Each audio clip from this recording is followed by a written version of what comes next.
story to tell.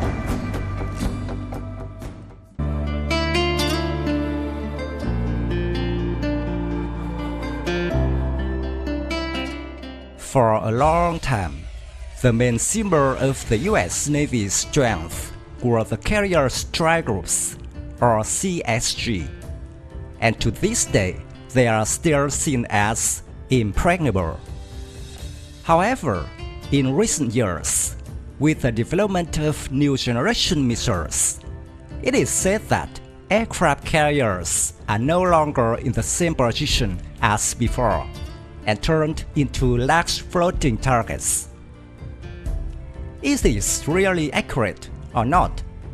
And what does the Russian Defense Ministry have on hand to submerge a US Navy aircraft carrier into sea floor if necessary?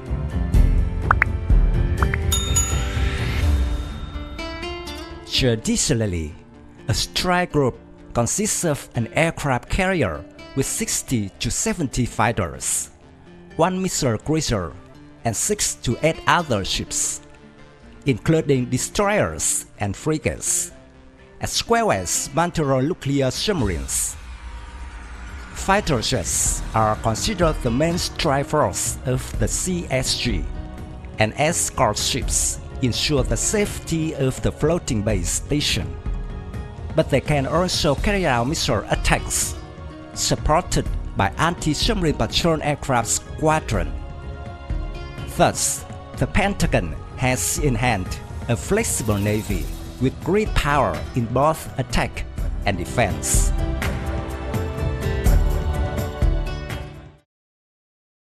Destroying the US Navy CSG is not a simple task.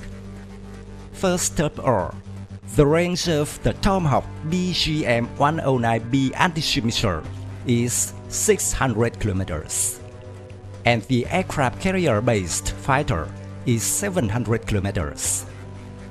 Second, American warships are equipped with a highly effective Aegis defense system. The SM-3 Standard Interceptor missile is capable of shooting down not only ballistic missiles, but also satellites. So what does Russia have in hand?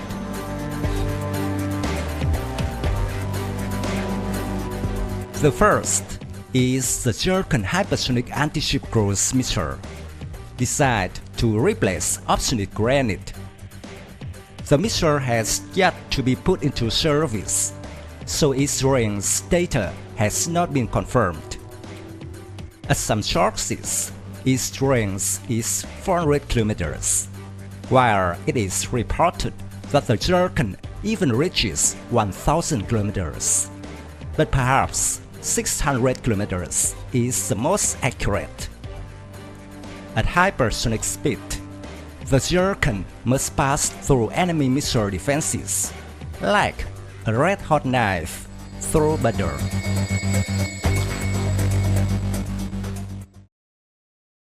But there is a problem. The Russian Navy does not have enough surface ships to pose a threat, including nuclear cruisers like Peter the Great and Admiral Nakhimov, or Admiral Kuznetsov aircraft battle cruiser, and Admiral Gorshkov class frigates. Neither ship can reach the missile's range without being counterattacked. The hope of destroying the aircraft carrier is placed in promising multipurpose nuclear submarines. These are Yasen and Antis, as well as the Husky, designed to secretly approach and launch the missile strike. The Jerkin missile is currently being tested successfully on the Kh-32 Severodvinsk submarine under Project 885 Yasen.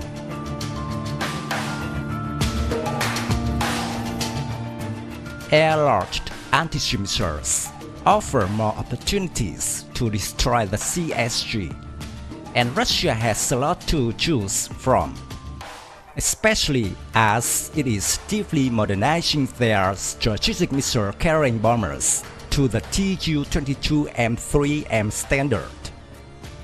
on the Tu-22M3M, the refueling probe has been returned, so its range will be increased to 7,000 kilometers. Even more important is the inclusion of new avionics and state-of-the-art weapons.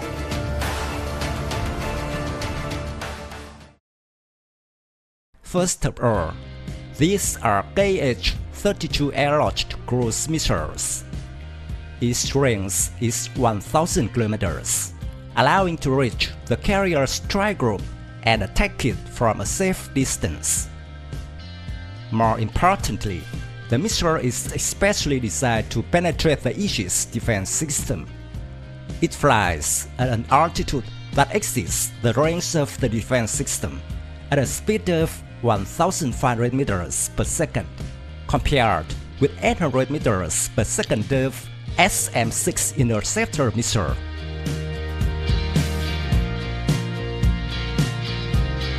In the final stage, the Kh-32 plunges down at a steep angle, and the missile's flight trajectory is also very complex, very difficult to intercept.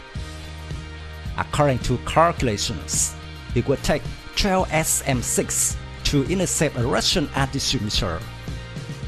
If 3 Kh-32s were launched at the same time, the 2 US destroyers could have run out of ammunition for them. This means that a strike by one Tu-22M3M with 3 missiles would reduce the defensive potential of 2 escort ships at the same time. It is not difficult to calculate how many bombers will need to eventually reach the carrier.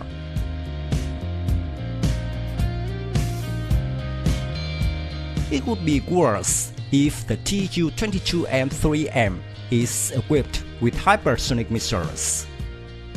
With a similar range of the Kh-32s, they are twice as fast, which could be a huge problem for Aegis.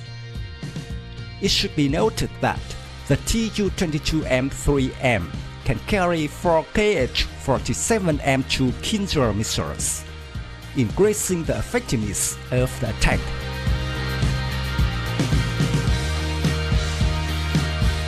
And finally, the Kh-101 and Kh-102 super long-range missile. In the nuclear version, it can carry a warhead equivalent to 250 kilotons to 1 megatons. The range it can cover is 5,500 kilometers. Deviation is only about 10 meters. But for a nuclear warhead, this is not so important. There is a version where this missile can be used by the Tu-22M3M.